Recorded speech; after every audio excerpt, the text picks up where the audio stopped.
Healthy churches have loving relationships. How do we raise the level of love in our churches? We pose that same question to Dave Osborne, Ministerial Director of the North American Division and Senior Pastor of Carmichael Seventh-day Adventist Church. How do you define loving relationships? Well, actually, it's got to be something that just flows naturally. I mean, it's got to be something that the people feel, that exudes from them, and it's the easy thing to do because it comes naturally. So, but I think you have to create the climate. For instance, when I first went to Carmichael, there was some that said Carmichael had a reputation of being a professional church, and therefore people were more reserved, and I said, well, it's not true. And we've had a great time, and Carmichael is one of the warmest, most fabulous places I've ever been. Has Carmichael Church always been perceived as a loving church? Tell me, what was it like when you first came there?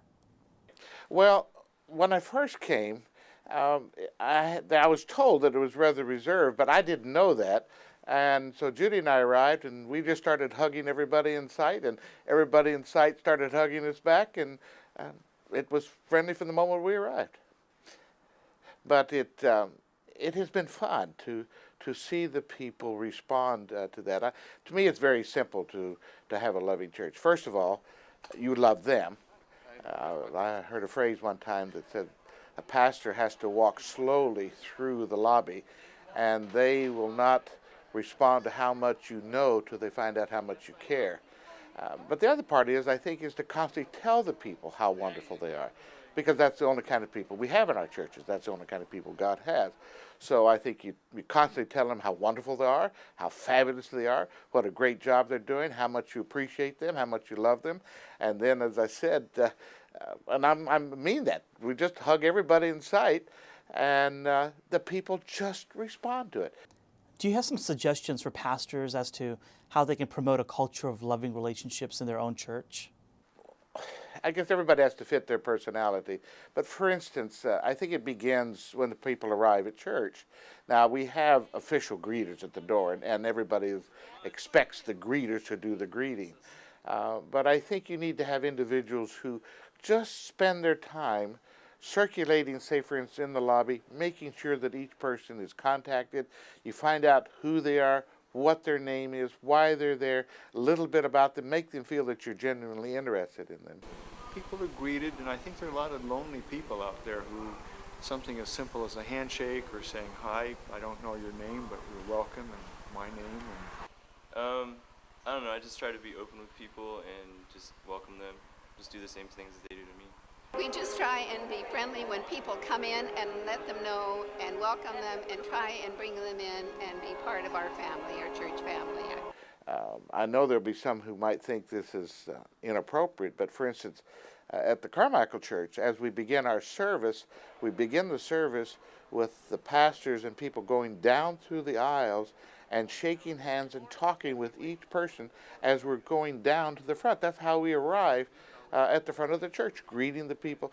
I have to tell you a funny story. I had one new associate pastor, and I told him I wanted him to greet. So he went down to his aisle going, hi, folks, hi, folks. I said, no. You need to shake hands with people, find out something about what's happened in their week, and greet them. And so that's how that flows right down, I think, at the very beginning. Other things, of course, that most every church has a time at the very beginning part of the service, maybe people may greet each other. But again, that's critically to me that it keeps that short. There's only a few seconds there when it is genuine greeting to where it becomes almost disruptive.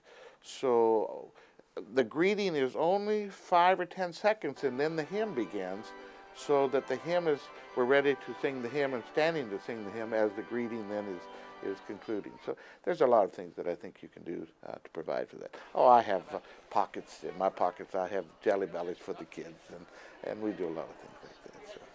How do you approach people who may come across a little bit more reserved?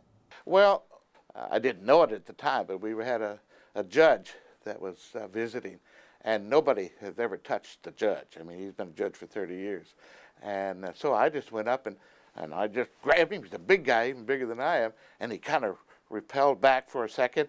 And somebody else told me later, well, now, don't you, he's a judge. And it's funny because he told somebody the next week that nobody had ever hugged him before, and he was kind of startled. I don't think he's missed a Sabbath since then. He's been back every week, and we're delighted to have him as part of our worship service. Dave, you're a very demonstrative person. Hugging comes naturally to you. You love to touch and hug people. What would you say to a pastor who is more reserved? Well, I think first of all, I think it starts with them. And as I said, if they're not a hugger, everybody does need to be touched. A hand on the arm, hand on the shoulder, a recognition of them. The other thing that I found with people is that people like to talk, and they like to talk about several things. They like to talk about themselves. They like to give their own opinions. So if you ask them questions about themselves, I don't care, make up some questions. Is this your first time to ever be here? Well, how'd you happen to come here? What do you look? Whatever, make up some questions. Or what do you think about? There's two things that people don't like. They don't want to hear anything about how you're feeling. They don't want to hear any of your opinions. And so, but that's life. And so if a pastor is constantly talking about himself or talking about his opinions, they turn him off. But if you ask questions about them, they will respond then to you and think you're the most wonderful person in the world. And all they've done is blab about themselves, and all you've done is go, and ask another question. It's very friendly and warm. And I've been here since I was in kindergarten, and now I'm coming back to see all my old friends who I haven't seen in a long time. I think it's really warm here. People are always at the door greeting you, and it's just such a friendly atmosphere. A warm atmosphere. Always feel welcome when I walk in the door. Nobody turning a cold shoulder on us. Everyone has a smile. Everyone comes up to me to shake my hand.